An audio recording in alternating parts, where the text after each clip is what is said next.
From Persia to Iran. What is God's unchanging plan through the ages? To answer this, we must journey back in time, not to a place of hushed reverence, but to the heart of roaring chaos, to a world dominated by a single terrifying name, Babylon. Imagine it. The year is 605 BC. The world holds its breath as the Babylonian war machine, a beast of bronze and iron, thunders across the ancient Near East. The kingdom of Judah, a tiny sliver of land holding a promise from a God who now seemed silent, is crushed. Jerusalem, the city of David, the jewel of Zion, is sacked. Its great temple, the very dwelling place of Yahweh's glory, is plundered and burned to the ground. The best and brightest of the Hebrew people, the scholars, the artisans, the royal family, including a young man named Danielari, shackled and force-marched across the desert. They are led as captives to Babylon, the capital of human pride. It is a city that seems to mock the heavens. Its walls are so thick that chariots can race upon their summit. The Ishtar Gate, a marvel of deep blue glazed brick and golden reliefs of dragons and bulls, stands as a testament to the power of pagan gods. The Hanging Gardens, a man-made mountain of lush greenery, whisper of a king who could bend nature itself to his will. For 70 long years, this is the world of the exiles.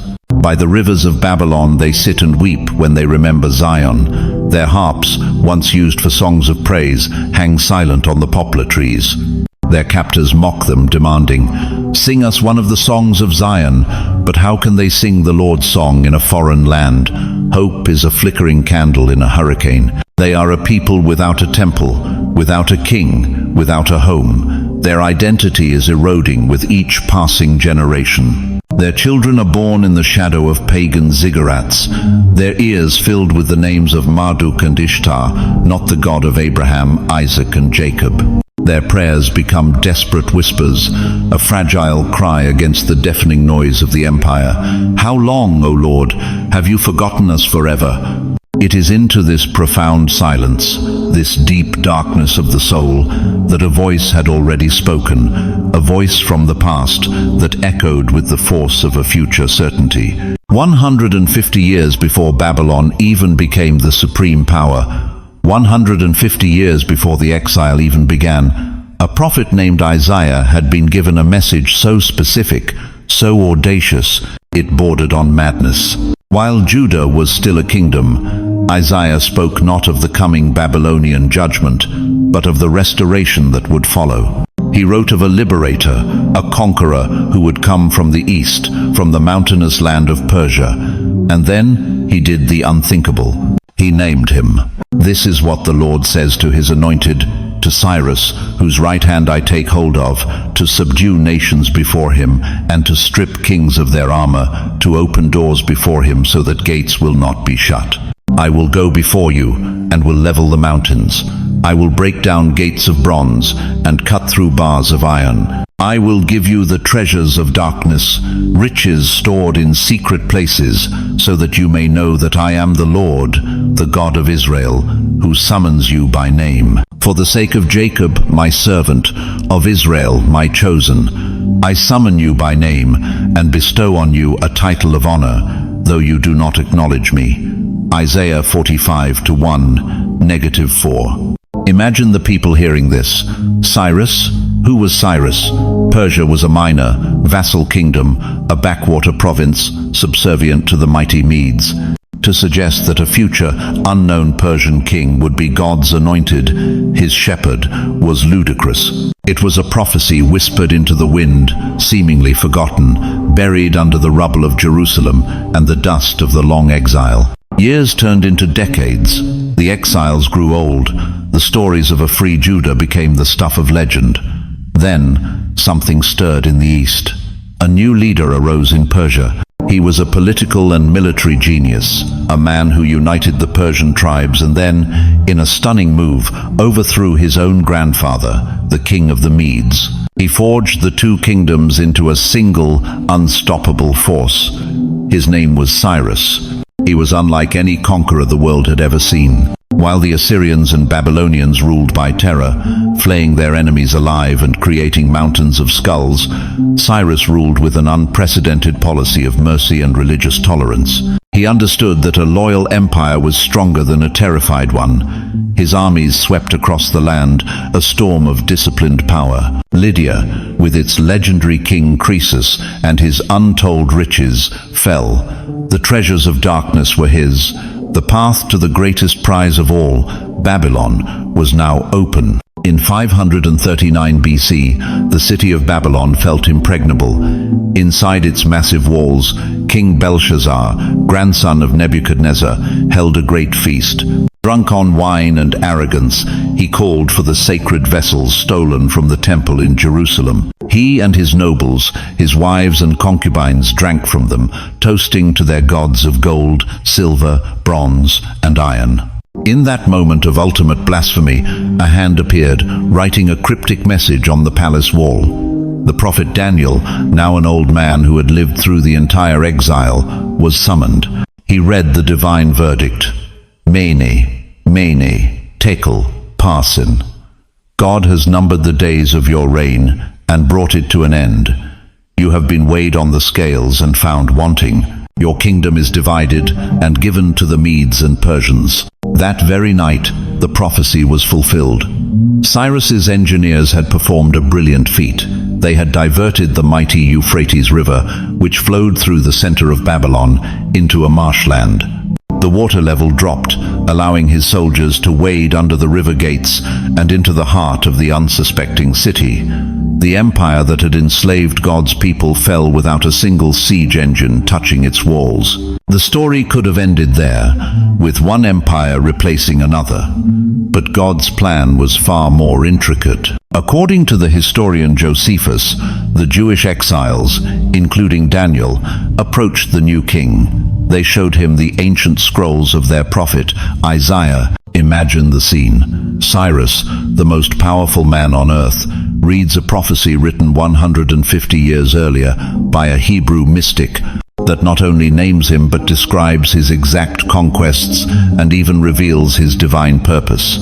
He is told that the God of the heavens, a God he did not know, had chosen him to be his instrument. Cyrus was shaken. He was awestruck. He understood that his entire life, his meteoric rise to power, was not a product of his own genius, but part of a plan far older and grander than himself. In the first year of his reign, he issued a decree that sent shockwaves of joy through the Hebrew community. It was the sound of answered prayer, the fulfillment of a promise that had seemed dead for 70 years. The Lord, the God of heaven, has given me all the kingdoms of the earth, and he has appointed me to build a temple for him at Jerusalem in Judah. Any of his people among you may go up to Jerusalem, and may their God be with them. Ezra 1-2-3. The long night was over. The exile was finished. The first chord in God's symphony for Persia had been struck. It was not a song of conquest, but of restoration.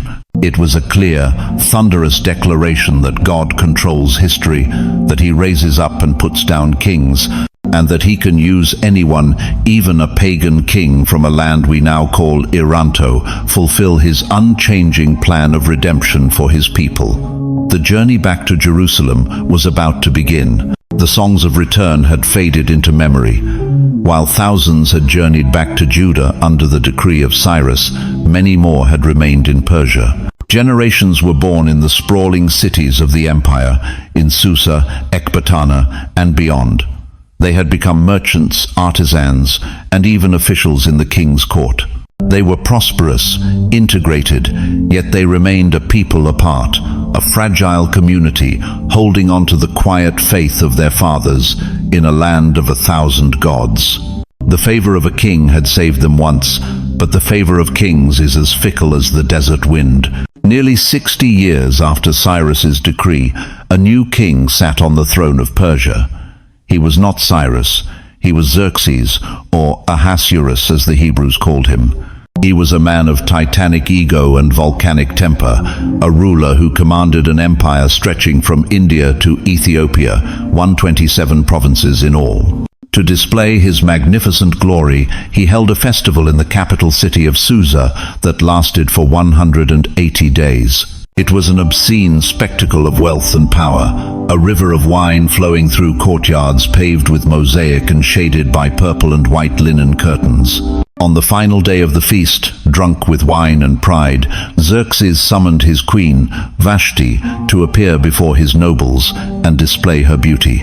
He wished to show her off like a prized jewel, another testament to his greatness. But Vashti, a woman of pride and dignity herself, refused. The king's command, born of drunken whim, was met with a queen's defiance. The silence in the hall was deafening. Xerxes' face turned from a flush of wine to a mask of purple rage. His honor had been publicly challenged. His advisors, fearing that Vashti's rebellion would inspire all women of the empire to disrespect their husbands, counseled him to act decisively. A royal edict was written.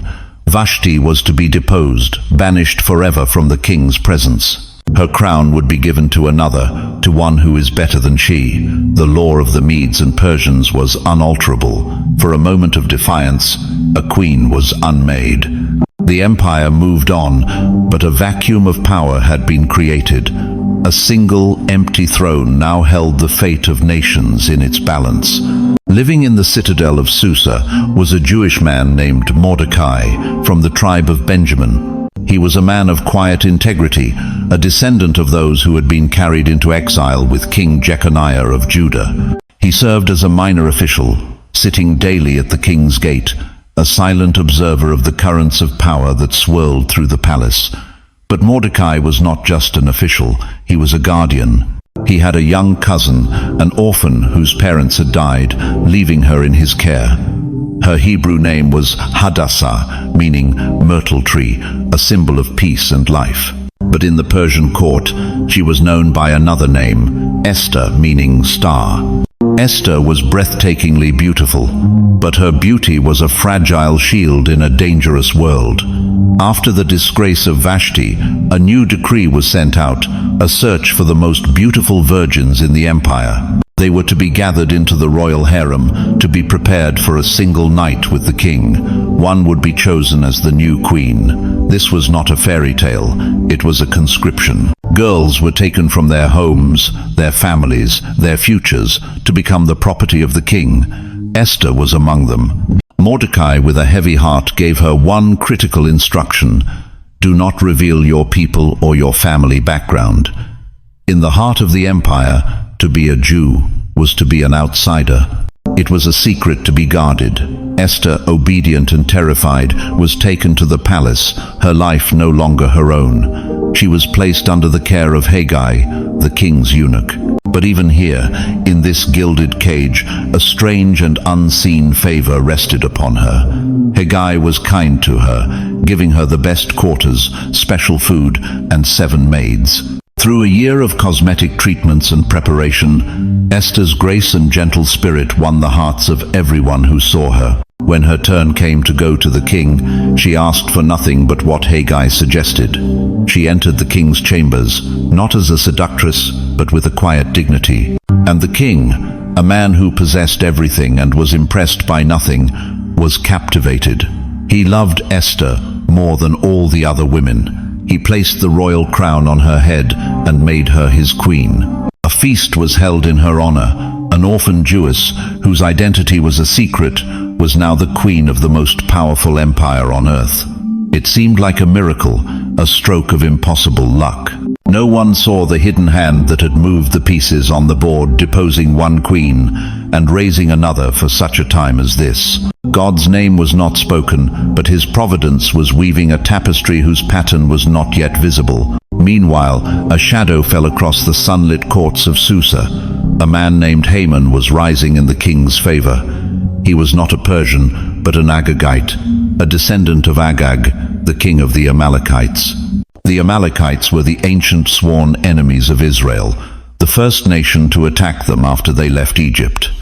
They represented a deep, ancestral and spiritual hatred for God's people. Centuries earlier, King Saul, Mordecai's own ancestor, had been commanded by God to utterly destroy them, but he had failed. sparing King Agag. Now, the bitter fruit of that disobedience had ripened. Xerxes promoted Haman above all the other nobles. A new decree was issued. All royal officials at the king's gate must kneel and pay honor to Haman. The courtyard became a sea of bowing heads as Haman, puffed up with pride, strode through. But one man remained standing, Mordecai. Day after day he refused. His colleagues pleaded with him. "Why do you disobey the king's command?" But Mordecai would not yield. For him, this was not about disrespecting authority. It was about worship. To bow to Haman the Agagite, the embodiment of a cursed lineage, would be an act of idolatry, a betrayal of the one true God who commanded, "You shall have no other gods before me." Haman went to the king, his words dripping with poison. "There is a certain people dispersed among the peoples in all the provinces of your kingdom who keep themselves separate. Their customs are different from those of all other people, and they do not obey the king's laws. It is not in the king's best interest to tolerate them." He offered an astronomical bribe, 10,000 talents of silver, to fund the massacre. Xerxes, bored and indifferent, did not even question him. He took his signet ring from his finger and gave it to Haman. "Keep the money," the king said, "and do with the people as you please." The plan was sealed. Haman summoned the royal secretaries. A terrible lottery was cast. The Porto determined the date of this holocaust. The lot fell on the 13th day of the 12th month, the month of Adar. A decree was written, stamped with the king's unalterable ring, and sent by fast riders to every corner of the empire. It commanded all people to destroy, kill, and annihilate all the Jews, young and old, women and children, on a single day, and to plunder their possessions. As the couriers galloped out of Susa, a chilling final scene unfolded. The king and Haman sat down to drink, celebrating their dark pact. But the city of Susa was thrown into confusion. And when Mordecai learned of all that had been done, he tore his clothes, put on sackcloth and ashes, and went out into the city, wailing loudly and bitterly. A cry of despair rose from the Jewish communities in every province. A death sentence had been signed. A date for their extinction had been set. The God who had once used a Persian king to save them now seemed utterly silent as another Persian king condemned them to die. Hope was gone. The star of Esther was about to be plunged into total darkness. The wail of a single man at the king's gate became a storm of grief that swept across the empire. In every province, wherever the edict arrived, there was great mourning among the Jews. Fasting, weeping, and wailing. Sackcloth and ashes became their only garments. The shadow of the gallows, a gallows designed for an entire race, fell over every Jewish home. Their fate was sealed, written in the immutable law of the Medes and Persians, stamped by the king's own hand. There was no court of appeal, no hope of reprieve. The date was set, the abyss was waiting. Inside the perfumed walls of the palace, Queen Esther was insulated from this terror.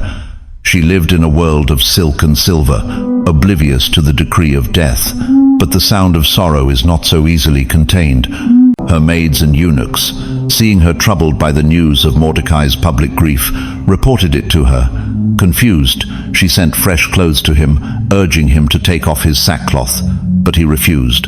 He would not be comforted. The clothes were a mockery of his people's impending doom. Esther, now deeply alarmed, sent for Hathach, one of the king's eunuchs assigned to attend her. Through this trusted intermediary, she sent a desperate question to the man who had raised her.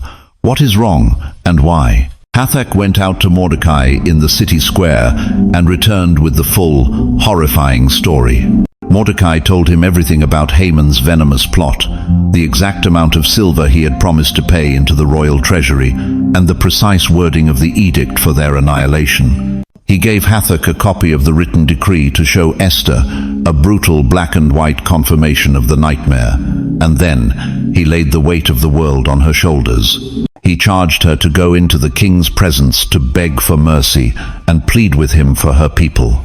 When Hathach delivered the message, Esther's blood ran cold. The command seemed impossible, a death sentence of another kind. Her isolation in the palace was not just physical, it was political. She sent a message back to Mordecai, her words laced with fear. All the king's officials and the people of the royal provinces know that for any man or woman who approaches the king in the inner court without being summoned, there is only one law, that they be put to death. The only exception is for the one to whom the king extends the golden scepter, that they may live. But 30 days have passed since I was called to go to the king. 30 days, an eternity in the life of a royal marriage built on whim. Had she lost his favor? Was his love for her as fleeting as his love for wine? To approach the throne of Xerxes uninvited was to step into the path of a lion. His temper was legendary. He had banished a queen for refusing to come. Would he not execute one for coming unbidden? Her life, which had seemed so charmed, now hung by the thinnest of threads. She was the queen, yes, but she was also a captive, subject to the deadly protocol of the court.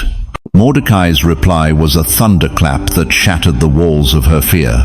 It was a message that stripped away every excuse, every illusion of safety. It was a call to destiny. Do not think that because you are in the king's house, you alone of all the Jews will escape. For if you remain silent at this time, relief and deliverance for the Jews will arise from another place, but you and your father's family will perish. And who knows but that you have come to your royal position for such a time as this? The word struck her with the force of revelation. For if you remain silent, he was reminding her that her fate was inextricably tied to her people. The palace walls could not protect her. Haman's hatred would eventually find her. Her Jewish identity, so carefully concealed, would become her shroud. Relief and deliverance will arise from another place. This was a staggering statement of faith. Mordecai, clothed in ashes, facing annihilation, still believed that God would not abandon his people. His hope was not ultimately in Esther, but in the God who keeps his promises. God would save them, with or without her. The question was not whether the Jews would survive, but whether she would be part of God's plan. And who knows but that you have come to your royal position for such a time as this? This was the pivot point of history. Suddenly, her entire life came into focus. The loss of her parents, Mordecai's care, her improbable beauty, her selection for the harem, the favor she found with Haggai, the king's inexplicable love. It was not a series of fortunate accidents. It was providence. It was a divine conspiracy of grace. God's hidden hand, which had moved silently for years, was now revealed. He had placed her, an unknown Jewish orphan, on the throne of Persia for this exact moment, for this impossible task. She was not a victim of fate. She was an agent of destiny. The fear did not vanish, but it was now overshadowed by a new, terrifying, and sacred purpose. The star of Esther, which had seemed so close to being extinguished, now had a reason to shine. She sent her final reply to Mordecai, her voice no longer trembling with fear, but ringing with resolve. Go, gather together all the Jews who are in Susa, and fast for me. Do not eat or drink for 3 days, night or day. I and my attendants will fast as you do. When this is done, I will go to the king, even though it is against the law. And if I perish, I perish. If I perish, I perish. It was the cry of surrender. It was the death of her own will and the birth of her true mission. She was laying down her life, her crown, her future on the altar of faith. For 3 days, a blanket of silence and prayer fell over the Jewish quarter of Susa. They were not just fasting from food, they were fasting from despair. They were pouring out their hearts to the God whose name was never mentioned in the palace chronicles, but in whom their ultimate hope resided. For Esther, those 3 days were a crucible. She stripped away her royal finery, her perfumes, her identity as queen. She was Hadassah, again, a daughter of Israel, facing the darkness with nothing but her faith. She and her maids prayed, their faces to the floor. She was preparing not just for an audience with a king, but for a confrontation with evil itself. As the 3rd day dawned, she rose. She had made her choice. She put on her royal robes. adorning herself in the splendor of her office, but her true armor was invisible. She walked out of her quarters, alone, down the long, silent corridors, towards the inner court, towards the throne of fire, and the man who held both the golden scepter of life and the sword of death in his hand. Every step was a prayer, every heartbeat was a drumbeat, counting down to her destiny or her demise. The inner court of the king's palace was designed to intimidate. It was a vast open space of polished marble that reflected the merciless Persian sun. At the far end, raised on a platform, sat the throne of Xerxes. It was a throne of ivory and gold, a masterpiece of imperial grandeur, and upon it sat a man who considered himself a god on earth. He was surrounded by his elite guard, the Immortals, silent and lethal, their spears tipped with silver and gold. The air was thick with power and the unspoken threat of instant death. To enter this space unsummoned was to challenge the cosmic order of the Persian Empire. Esther paused at the threshold, her heart a frantic drum against her ribs. She could see him. Xerxes was presiding over some matter of state, his face a mask of stern authority. He was not the tender husband who had loved her in the quiet of the royal bedchamber. He was the absolute monarch, the master of 127 provinces. For 30 days he had not called for her. Did he even remember her? Or was she just a forgotten pleasure? She took a breath, a silent prayer to the god of her ancestors, and stepped into the court. The sound of her slippered feet on the marble was a whisper, but in the tense silence of the court, it was as loud as a scream. Every head turned. The guards' hands tightened on their spears. Conversation ceased. A wave of shock and disbelief rippled through the assembled officials. Who was this woman who dared to break the inviolable law? Xerxes looked up, his eyes narrowed. For a terrifying second, his face was unreadable, a stone tablet of imperial displeasure. This was the moment. Her life hung suspended in that single chilling gaze. Was this the face of a lover or an executioner? She stood her ground, her royal robes, a splash of defiant color in the stark courtyard, her face pale but resolute. She had done all she could. The rest was in the hands of God and the whim of a king. Then something shifted in the king's eyes. The hard line of his mouth softened. He saw her, not as a lawbreaker, but as his queen, as Esther, the woman who had captured his heart. He saw her standing there, beautiful and vulnerable, risking everything just to be in his presence. A wave of affection, powerful and unexpected, washed over him. The anger he might have felt was extinguished by the love he still held. Slowly, almost majestically, he raised his hand, and in it he held the golden scepter. He extended it towards her. A collective sigh of relief, silent but palpable, went through the court. The guards relaxed. The officials breathed again. Esther had been granted life. She walked forward, her steps now steady, across the vast expanse of the court until she reached the platform. With trembling grace, she reached out and touched the tip of the scepter. It was a touch of submission, of gratitude, a silent acknowledgement that her life was a gift from his hand. "What is it, Queen Esther?" the king asked, his voice now filled with warmth. "What is your request? Even up to half the kingdom, it will be given you." This was the opening. This was the moment she had fasted and prayed for. The fate of her people rested on the next words from her lips. The temptation to pour out her story, to expose Haman, to beg for their lives right then and there, must have been overwhelming. But a profound wisdom, born of those 3 days of prayer, guided her. A direct assault was too risky. Haman was the king's most trusted advisor. To accuse him now, without preparation, could backfire spectacularly. Xerxes was a man of pride. He would not take kindly to being told he had been duped into signing a genocidal decree. She needed to unmask Haman, but she needed to do it on her own terms, in her own time. She had to weave a web, not swing a sword. So she answered with a masterful stroke of diplomacy, her voice calm and inviting. "If it pleases the king," she said, "let the king, together with Haman, come today to a banquet I have prepared for him." The request was brilliant in its simplicity.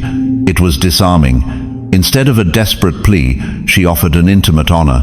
Xerxes was delighted. His queen, who had risked her life to see him, merely wanted the pleasure of his company at a private dinner, and she was honoring his favorite minister, Haman, as well. What could be more flattering? "Bring Haman at once," the king commanded, "so that we may do as Esther asks." Haman was summoned from his duties. Imagine his pride, his chest swelling with self-importance. Not only was he the second most powerful man in the empire, but now the queen herself was singling him out for special favor, inviting him to a private banquet with the king. It was the ultimate validation. He walked beside Xerxes to the queen's quarters, his mind already savoring this new pinnacle of his success. The banquet was exquisite. The food, the wine, the music, everything was designed to soothe and charm the king. Esther was the perfect hostess, attentive and graceful, her conversation light and engaging. As the wine flowed, Xerxes, relaxed and pleased, turned to her again. "Now what is your petition, Queen Esther? It will be given you. What is your request? Even up to half the kingdom, it will be granted." Again, the door was wide open. Again, the tension was unbearable. But Esther held her nerve. The time was still not right. The web was not yet complete. She needed to heighten the suspense, to make the king lean in, to pique his curiosity to an unbearable degree. She needed to ensure that when the truth was revealed, it would land with the force of a thunderbolt. So she replied with a humble and alluring smile, "My petition and my request is this: if the king regards me with favor, and if it pleases the king to grant my petition and fulfill my request, let the king and Haman come tomorrow to the banquet I will prepare for them. Then I will answer the king's question." She had done it again. She had delayed, turning a single request into a multi-day drama. Xerxes, far from being annoyed, was intrigued. What could be so important that she would risk her life, yet so delicate that it required 2 banquets to reveal? He was caught in her narrative, a willing participant in a story whose ending he could not guess. He readily agreed. Haman left the palace that day walking on air. His heart was filled with joy. He was the only person in the entire empire invited to dine with the king and queen, not once but twice. His status was unparalleled. His future was golden. He felt invincible. As he walked through the king's gate, he passed the sea of bowing officials, and then he saw him, Mordecai, still standing, not bowing, not trembling, just sitting there, a silent, immovable pillar of defiance. All the joy in Haman's heart evaporated and was replaced by a familiar, searing rage. The sight of this one stubborn Jew ruined everything. He went home, his face a thundercloud, and gathered his wife, Zeresh, and all his friends. He boasted to them of his vast wealth, his many sons, his promotions, and the ultimate honor of the queen's banquets. "But all this gives me no satisfaction," he spat, "as long as I see that Jew Mordecai sitting at the king's gate." His wife and friends, feeding his venomous ego, had a simple solution. "Have a pole set up, reaching a height of 50 cubits, they counseled, and ask the king in the morning to have Mordecai impaled on it. Then go cheerfully with the king to the banquet." The suggestion pleased Haman immensely. It was a perfect, elegant solution. He would not just kill his enemy. He would make a public spectacle of him, hoisting his body 75 feet into the air for all of Susa to see. It would be the ultimate warning. He gave the order immediately. A massive wooden pole was constructed that very night. As the carpenters worked, Haman went to bed, dreaming of the morning. He would go to the king, make his simple request, see his enemy executed, and then proceed to the queen's banquet, his triumph complete. Everything was going according to his perfect plan. But elsewhere in the palace, another man could not sleep, and the fate of nations was about to turn on a single sleepless night. That night, a strange restlessness descended upon the royal palace. While Haman slept soundly, dreaming of his enemy's demise, King Xerxes tossed and turned in his opulent bed. Sleep, which usually came so easily to a man with a clear conscience and a full belly, completely eluded him. The silence of the vast chamber seemed to press in on him. He tried closing his eyes, counting sheep, summoning soothing music, but his mind was a whirlwind. Perhaps it was the richness of the banquet, or the lingering mystery of Esther's unanswered request. Whatever the cause, the king was wide awake. Frustrated, he gave an order that would change the course of history. "Bring the book of the Chronicles," he commanded his attendants, "the record of my reign, and read it to me." This was not a request for entertainment. The royal chronicles were the official, and often tedious, day-by-day record of events in the kingdom: appointments, tax receipts, minor court proceedings. It was the sort of dry, monotonous text that could put any man to sleep. A servant brought the heavy scroll, and, in the flickering lamplight, began to read in a droning voice, hoping to bore his master into slumber. He read of trade agreements and building projects, of provincial disputes and diplomatic visits. The king listened with half an ear, his thoughts still adrift. Then the servant read an entry from a few years prior. It was a report concerning an assassination plot. Two of the king's own officers, Bigthana and Teresh, who guarded the royal doorway, had become angry with the king and conspired to kill him, but the plot had been discovered and reported. The two traitors were investigated, found guilty, and impaled on a pole. The king's life had been saved. Xerxes sat up slightly. The memory was faint, but the event was significant. "Who was it?" he asked. His interest suddenly piqued. "Who uncovered this plot and reported it, saving my life?" The servant scanned the scroll. "It was Mordecai," he read, "the Jew who sits at the king's gate." A long silence filled the room. Mordecai. The name was vaguely familiar, but the king was struck by a more pressing thought. He, the great king, dispenser of all favor and fortune, had a debt, a life debt. What honor or recognition has Mordecai received for this? The king demanded. The attendants looked at each other, a flicker of panic in their eyes. They checked the records again. The silence stretched. Finally, one of them had to deliver the embarrassing truth. "Nothing has been done for him." Xerxes was appalled. It was a shocking oversight, a stain on his royal honor. A man who had saved him from assassins had been utterly ignored, left to sit at the gate like any other minor official, while traitors were punished and flatterers were promoted. The king's sense of justice, so often dormant, was now fully awake and burning. This wrong had to be righted. It had to be righted immediately, and it had to be righted publicly. "Who is in the court?" the king called out, his voice sharp with purpose. At that very moment, Haman had arrived. He had risen before the sun, his heart light and his spirit eager. He had come to the outer court of the palace at this ungodly hour to be the very first to see the king. He couldn't wait to ask for permission to impale Mordecai on the magnificent 75-foot pole he had erected. He was rehearsing his request, imagining the king's casual approval, when the king's voice boomed from within. The attendants, seeing Haman, rushed to the king. "Haman is standing in the court," they announced. "Bring him in," the king commanded. Haman strode into the chamber, a self-satisfied smile on his face, ready to make his petition. He bowed low, expecting a warm welcome. But before he could utter a single word, the king spoke, his voice filled with a strange excitement. "Haman, what should be done for the man the king delights to honor?" Haman's heart soared. He could scarcely believe his ears. The man the king delights to honor? Who else could it be?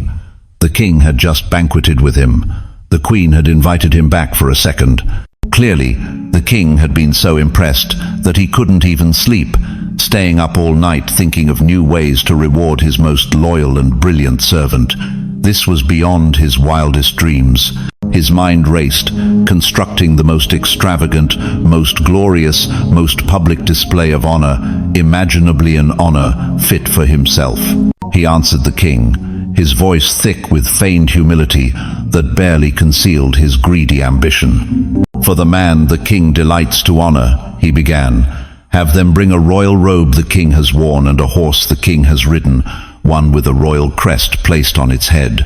This was not just honor, this was an elevation to near royal status, to wear the king's own clothes and ride his own steed. But he wasn't finished. Then let the robe and the horse be entrusted to one of the king's most noble princes. Let him robe the man the king delights to honor, and lead him on the horse through the city streets, proclaiming before him, "This is what is done for the man the king delights to honor." It was the ultimate public spectacle of favor, a parade of glory designed to make every head turn and every knee tremble. In his mind, Haman could already feel the soft royal linen on his skin, hear the roar of the adoring crowd. The king listened, a broad smile spreading across his face. The idea was perfect. It was grand, public, and dramatic. It was exactly the kind of gesture he was looking for. "Excellent," Xerxes exclaimed. "Go at once. Get the robe and the horse, just as you have suggested, and do it all for Mordecai the Jew, who sits at the king's gate. Do not neglect a single detail of all that you have recommended." The words struck Haman like a physical blow. He felt the air leave his lungs. His blood turned to ice. Mordecai, Mordecai the Jew. It was impossible. It was a nightmare, a cosmic, cruel joke. His hated enemy, the man he had built a gallows for, the man he had come to sentence to death, was to be the recipient of the very honor he had so carefully designed for himself. And worse, he, Haman, the king's most noble prince, had to be the one to orchestrate it all. He had to be the valet, the stable boy, the town crier for his mortal foe. He stood there, stunned into silence, his face a mask of horror. But the king's command was absolute. Go at once. There was no room for argument. Trapped by his own vanity, Haman had no choice but to obey. He bowed numbly and backed out of the chamber, his world collapsing around him. He went to the royal wardrobe and took the king's own robe. He went to the royal stables and fetched the king's own horse. He then walked as if in a trance to the king's gate where Mordecai was sitting, just as he did every day. Imagine the scene. Haman, the second most powerful man in the empire, approaching his nemesis, not with a death warrant, but with a royal robe. Mordecai must have been utterly bewildered. What was this? Some new form of mockery? But Haman, his voice choked with humiliation, explained the king's command. He placed the king's robe over Mordecai's humble clothes. He helped him onto the king's horse. And then, taking the reins in his own hand, Haman, the great prince, began to walk, leading the horse through the main streets of Susa. And as he walked, he was forced to cry out the words he had intended for himself, the words that now tasted like ash in his mouth. "This is what is done for the man the king delights to honor." The people in the streets stared in stunned disbelief. The roles were reversed.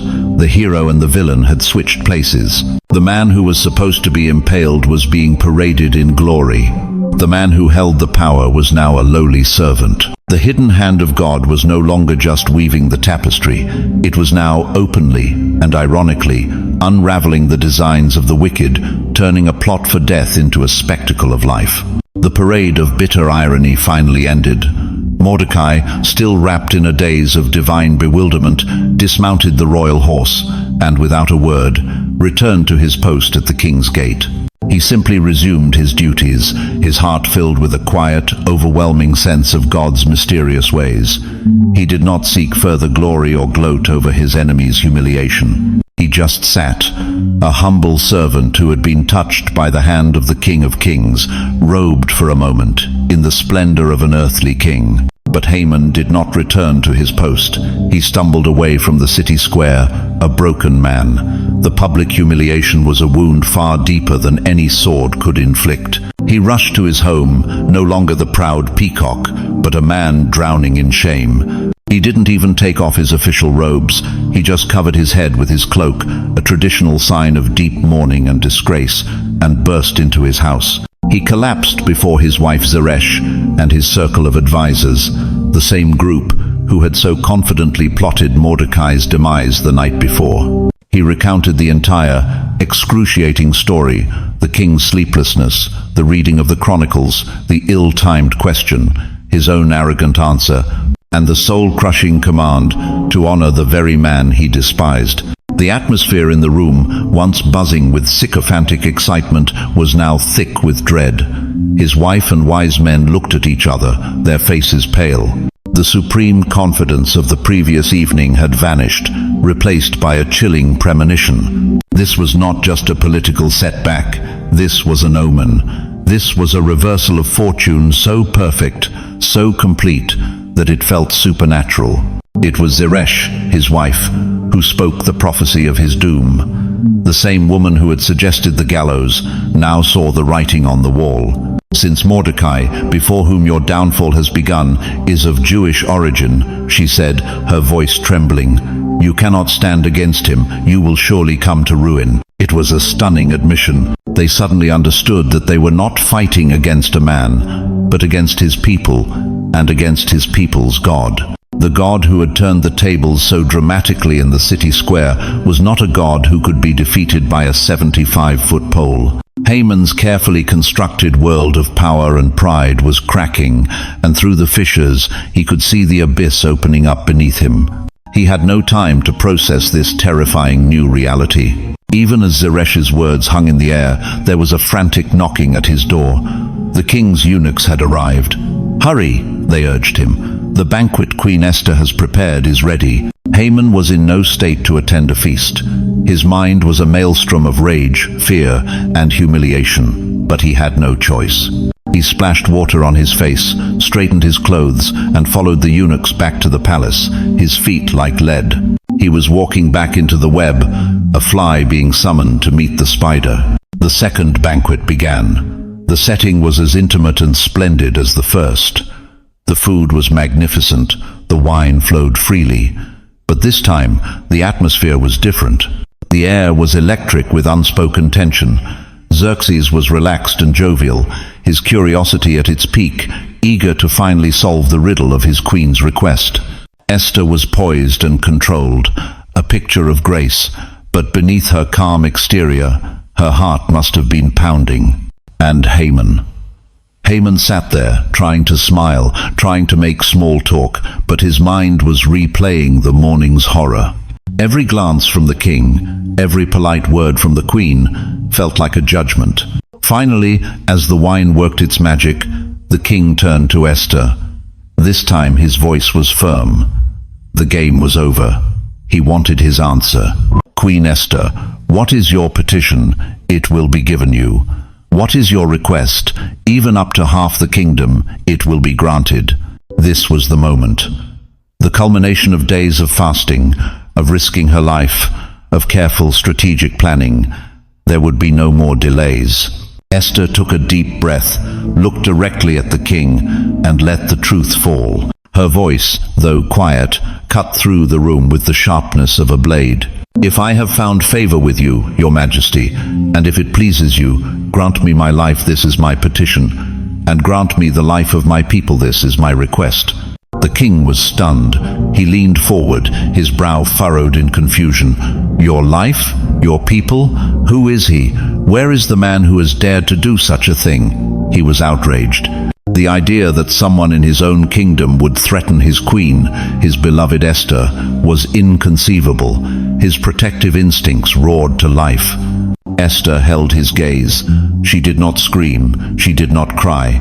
She simply lifted her hand, her finger pointing directly across the table at the third person in the room. "An adversary and an enemy," she declared, her voice ringing with righteous fury. "This vile Haman." The accusation hung in the air, heavy and lethal. Time seemed to stop. The king stared at Haman, his mind reeling, trying to connect the pieces. Haman, his trusted friend and advisor, the man he had promoted above all others, the man who was just now feasting at his table. Haman's face turned white with terror. He froze, the wine cup halfway to his lips. He looked from the queen's accusing eyes to the king's darkening face. The trap had been sprung. There was no escape. He was cornered, exposed, and utterly condemned in the presence of the king and queen. The full weight of his wicked plot, the genocidal decree he had tricked the king into signing, was about to come crashing down upon him. He suddenly understood that the edict to annihilate the Jews was also a death sentence for the queen. He had, in his blind hatred, plotted to murder the king's wife. Xerxes leaped to his feet, his face a mask of incandescent rage. The deception was absolute, the betrayal unfathomable. He was too furious to even speak. He turned and stormed out of the room into the palace garden, trying to get control of his emotions, trying to process the enormity of what he had just heard. Haman was left alone with the queen. He knew he was a dead man. The king's rage was a death sentence. In a final, pathetic act of desperation, he fell upon the couch where Esther was reclining, grabbing at her robes, begging for his life. "Please, spare me. I didn't know. Please." At that exact moment, the king strode back into the room. He saw his sworn enemy, the man who had plotted to kill his wife, now sprawled over her, his hands on her. The king's mind, already inflamed with rage, saw only one thing: a physical assault. "Will he even molest the queen while she is with me in the house?" he roared. It was the final nail in Haman's coffin. As the words left the king's mouth, the royal attendants, knowing the protocol, moved in immediately. They covered Haman's face. It was a gesture that signified condemnation. Haman was now officially a dead man, unworthy to even look upon the king's face again. Then Harbona, one of the eunuchs who had summoned Haman to the banquet, stepped forward. He had seen the gallows at Haman's house. He now saw his chance to serve the king and seal Haman's fate. "A pole," he announced. "A pole reaching a height of 50 cubits stands by Haman's house." He had it set up for Mordecai, the man who spoke up to help the king. The king looked at the covered, trembling figure of Haman. The irony was too perfect to ignore. "Impale him on it," he commanded. The order was carried out instantly.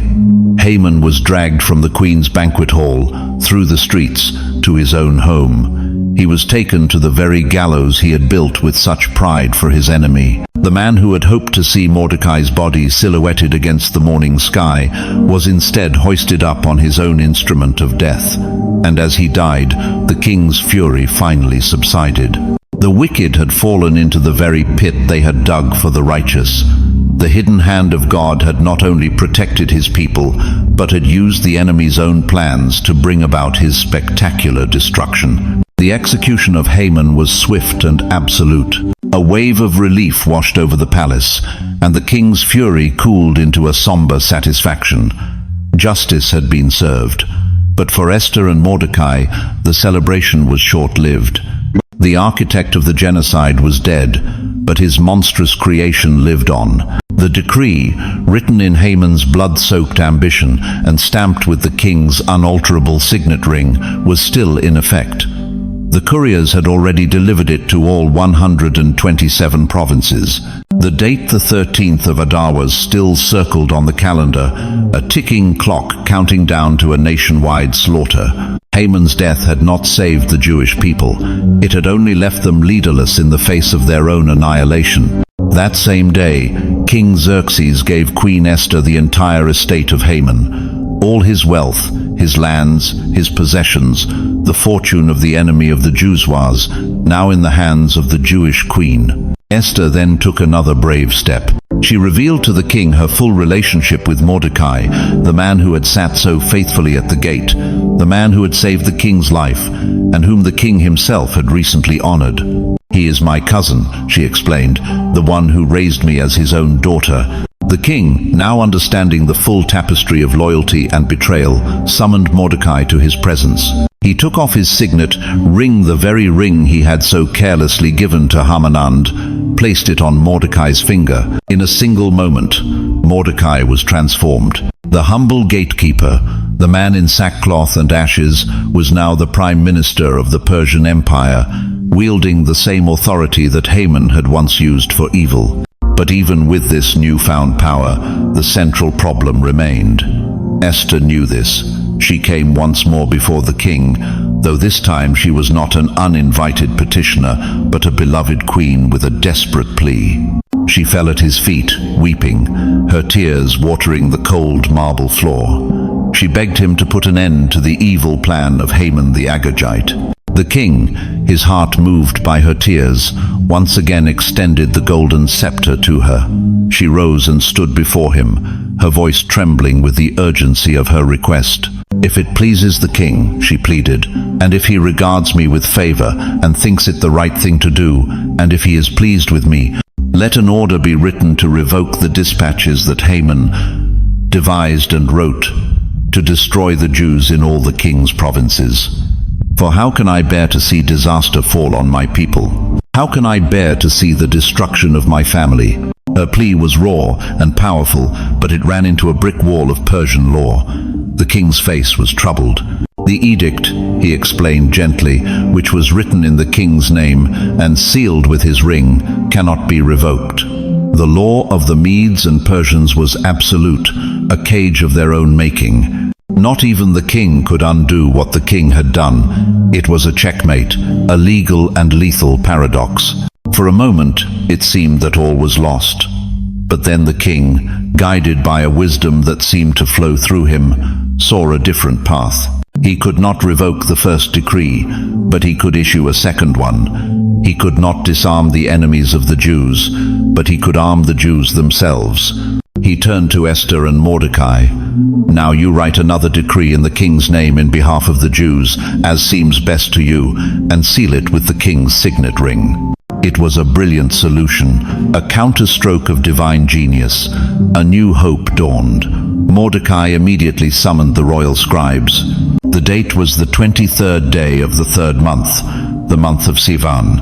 There were less than 9 months until the day of slaughter. The scribes worked feverishly as Mordecai dictated a new decree, a mirror image of Haman's evil plan. This new edict, written to all the satraps, governors and nobles of the 127 provinces from India to Kush, granted the Jews in every city the right to assemble and protect themselves. It gave them the legal authority to destroy, kill and annihilate any armed force of any nationality or province that might attack them and their women and children, and to plunder the property of their enemies. It was a declaration of empowerment. It turned the victims into defenders. It did not promise a peaceful outcome, but it gave them the right to fight for their lives. The first decree gave their enemies permission to attack. The second gave the Jews permission to defend and to win. Once again, the royal couriers were dispatched, riding the fastest horses from the royal stables, carrying the new decree to the farthest corners of the empire. They galloped day and night, their mission a race against time, carrying a message not of death, but of hope. As the couriers fanned out across the land, Mordecai walked out of the king's presence, but he was no longer the humble man in simple clothes. He was dressed in the robes of his new officer royal garments of blue and white, a large crown of gold on his head, and a purple robe of fine linen. He was a vision of Jewish triumph and authority, walking through the streets of Susa. When the people of the city saw him, a great shout of joy erupted. The confusion and fear that had gripped Susa since Haman's decree was replaced by celebration. For the Jews throughout the city, there was light and gladness, joy and honor.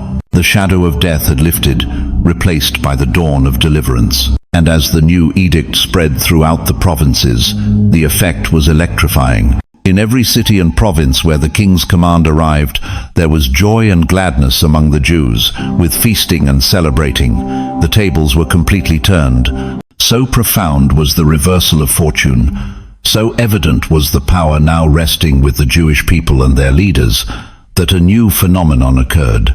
The scripture records that many people of other nationalities became Jews because fear of the Jews had seized them. The unseen God of Israel, whose name was never mentioned in the official chronicles, had made his power so manifest that the very people who were supposed to be their executioners now sought to join them. They saw that this was a people protected by a mighty, invisible hand. The plan that began with a drunken king's whim and a villain's hatred had been transformed, through the faithfulness of one woman and the courage of one man, into the greatest testimony of God's sovereign power the Persian Empire had ever seen. The stage was now set for the final confrontation on the 13th day of Adar. It would not be a massacre. It would be a battle. The months leading up to the 13th day of Adar were fraught with tension. Two irrevocable decrees were now the law of the land. One sanctioned a genocide, the other sanctioned a defense. The empire held its breath. The enemies of the Jews, who had been gleefully sharpening their swords, now hesitated. Their intended victims were no longer sheep for the slaughter. They were armed, organized, and backed by the full authority of the new Prime Minister, Mordecai. The local governors, satraps, and royal officials, being shrewd political animals, saw which way the wind was blowing. They saw Mordecai's rising power and the king's clear favor. When the day of conflict arrived, they threw their support behind the Jews. On the 13th day of the 12th month, the day that Haman had chosen by lot for their destruction, the Jews in every city assembled. The battle was joined across the empire. But it was not the bloodbath Haman had envisioned. It was a decisive victory for the people of God. Empowered by the royal decree and emboldened by their faith, the Jews struck down their enemies. In the citadel of Susa alone, they put to death 500 men, including the 10 sons of Haman. They fought not for conquest or plunder. The scripture is careful to note that they did not lay a hand on the plunder but for their very lives, for their families, for their future. When the report of the battle in Susa reached the king, he called for Esther. The Jews have killed and destroyed 500 men and the 10 sons of Haman in the citadel of Susa, he told her. What have they done in the rest of the king's provinces? Now what is your petition? It will be given you. What is your request? It will also be granted. Esther, knowing that the nest of hatred in the capital had not been fully eradicated, made one final, bold request. She asked for one more day. She asked for the decree to be extended in Susa for the 14th day, and she asked that the bodies of Haman's 10 sons be impaled on poles. It was a grim request, but a necessary one. It was a public and terrifying statement that the lineage of hate, the ideology of the Agagite, was finished. The king granted her request. The next day, the victory was completed in Susa, and the bodies of Haman's sons were displayed as a final, stark warning against anti-Semitism in the Persian Empire. While the fighting concluded in Susa on the 14th, the Jews in the outlying provinces rested on that day, celebrating their deliverance with feasting and joy. To commemorate this great reversal, Mordecai established a new festival. He sent letters to all the Jews throughout the kingdom, instructing them to celebrate the 14th and 15th days of Adar every year as the time when the Jews got relief from their enemies, and as the month when their sorrow was turned into joy, and their mourning into a day of celebration. They were to be days of feasting, joy, sending gifts of food to one another, and giving presents to the poor. They called the festival Purim, named after the the lot that Haman had cast to determine their day of destruction. The very name of the festival was a testimony to God's power to turn a random, hateful chance into a moment of divine, sovereign appointment. And so, the story that began with the threat of extinction ended in a national holiday that is still celebrated by Jewish people to this day. It is a story where God's name is never explicitly mentioned, yet his fingerprints are on every page. He is the silent character, the hidden hand, the divine author who moves kings, queens, and commoners like pieces on a chessboard. He used a pagan king's sleepless night, a proud man's ego, and a brave woman's faith to orchestrate one of the greatest rescue missions in history. The plan for Persia was not to be an instrument of destruction, but of preservation. Now, let us step out of the ancient world and into our own. The empire of Persia is long gone, but the land remains. The name has changed to Iran. The dominant religion is no longer Zoroastrianism, but Islam. On the world stage, the government of modern Iran is often portrayed as the new Haman, a sworn enemy of the Jewish people, echoing threats of annihilation against the nation of Israel. The political rhetoric is chillingly familiar. From a human perspective, the story seems to have soured. The land that once saved the Jews now seems to threaten them. But is that the end of the story? Is that go?